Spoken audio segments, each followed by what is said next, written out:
বোন, আপনি প্রশ্ন করলেন যে নামাজ পড়ার নিয়মটা শাফি আর হানাফির ক্ষেত্রে এক কিনা। আমাদের নবীজি মুহাম্মদ সাল্লাল্লাহু আলাইহি ওয়াসাল্লাম বলেছেন, এটা আছে সহিহ বুখারীতে খণ্ড নম্বর 1, নবীজি বলেছেন, নামাজ পড়ো যেভাবে আমাকে পড়তে দেখেছো। নামাজ পড়বো যেভাবে নবীজি পড়তেন। এবারে হানাফি এবং শাফি মাযহাবে নামাজের নিয়ম সম্পর্কে বলি। আমি জানি এদের মধ্যে কিছু পার্থক্য আছে। হানাফিরা নামাজের সময় হাত বাঁধে নাভির নিচে, শাফিরা হাত বাঁধে বুকের উপরে, তারা তাকবীর দেয়, আমিন শব্দটা জোরে বলে। এখানেও আগের উত্তরটাই। সহিহ বুখারী, নবীজি বলেছেন খণ্ড নম্বর 1 বুক অফ সালাহ, নামাজ পড়ো যেভাবে আমাকে পড়তে দেখেছো। আর এই চারজন ইমাম, ইমাম শাফি, ইমাম আহমদ ইবনে হাম্বল, ইমাম আবু হানিফা, ইমাম মালিক, এই চারজন বিখ্যাত ইমামই বলেছেন, যদি দেখো আমার কোনো ফতোয়া আল্লাহ এবং রাসূলের বিরুদ্ধে যাচ্ছে, ফতোয়া দেওয়ালে ছুঁড়ে মারো। আমি জানি আবু হানিফা রাদিয়াল্লাহু আনহু বিখ্যাত বিশেষজ্ঞ, তাকে শ্রদ্ধা করি, ভালোবাসি।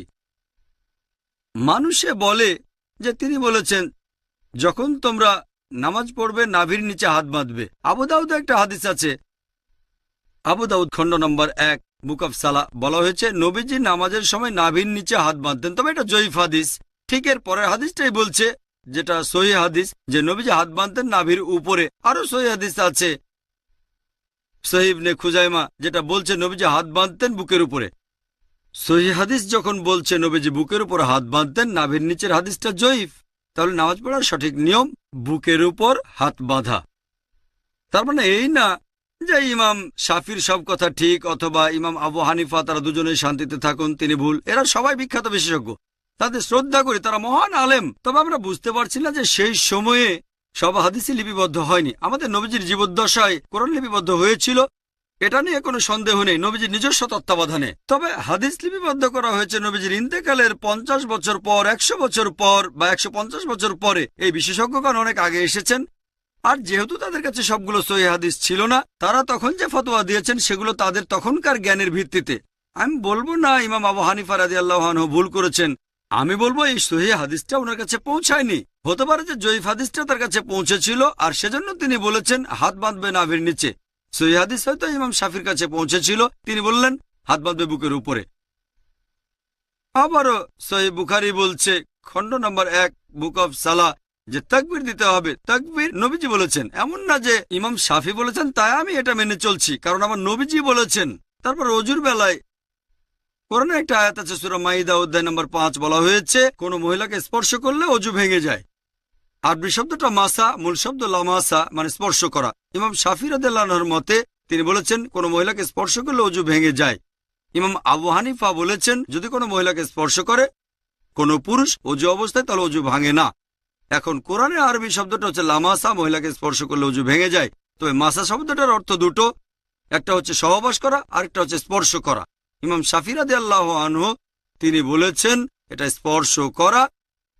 ইমাম আবু হানিফা তিনি ধরে নিয়েছেন সহবাস করা। এখানে তাদের মতটা আলাদা। তবে যদি সুন্নান আবু দাউদ পড়েন খণ্ড নম্বর 1, এখানে বলা হয়েছে যে হযরত আয়েশা রাদিয়াল্লাহু আনহা নবীজি অজু থাকা অবস্থায় তাকে চুমু দিলেন, তারপর নবীজি আবার অজু না করে নামাজ পড়তে চলে গেলেন। আরেকটা হাদিস আছে সহিহ বুখারীতে বুক অফ সালাহ খণ্ড নম্বর 1, হযরত আয়েশা ঘুমাচ্ছিলেন, নবীজি তার পা সরিয়ে নামাজ পড়লেন। এটাই প্রমাণ করে যে স্পর্শ করলে অজু ভেঙে যায় না। এখানে আবু হানিফা রাদিয়াল্লাহু আনহু ঠিক বলেছেন, আর ইমাম শাফি, আমি বলবো না তিনি ভুল করেছেন ইচ্ছাকৃতভাবে, হাদিসটা ওনার কাছে পৌঁছায়নি।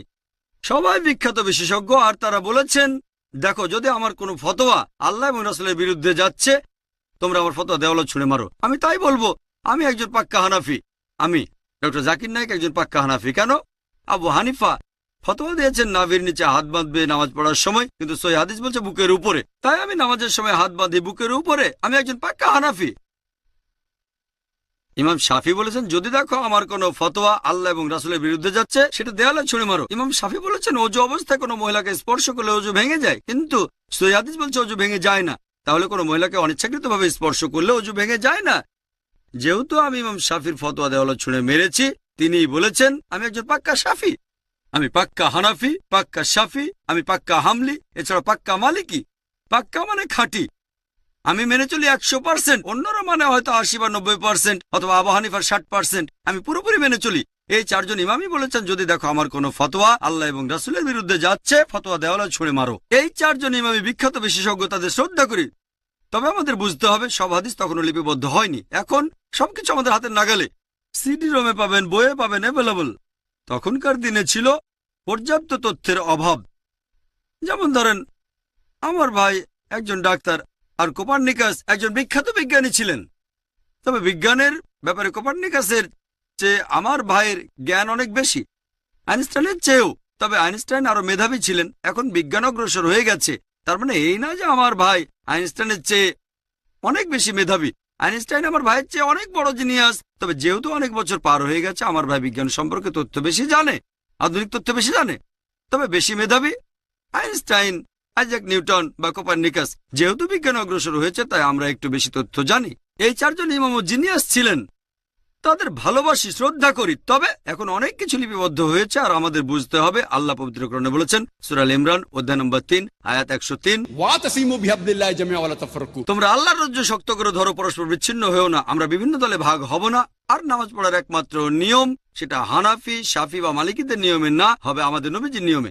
আর ইমাম আবু হানিফা রাদিয়াল্লাহু আনহু, ইমাম শাফি রাদিয়াল্লাহু আনহু বলেছেন, তোমরা যদি দেখো আমার কোনো ফতোয়া আল্লাহ এবং রাসূলের বিরুদ্ধে যাচ্ছে, আমার ফতোয়া দেওয়ালে ছুঁড়ে মারো। তাহলে পাক্কা হানাফি হিসেবে সহিহ হাদিসের কথা মেনে চলবেন, পাক্কা শাফি হিসেবেও আপনি সহিহ হাদিসের কথা মেনে চলবেন। তাহলে সত্যিকারের ইসলাম মেনে চলা হবে। আশা করি উত্তরটা পেয়েছেন।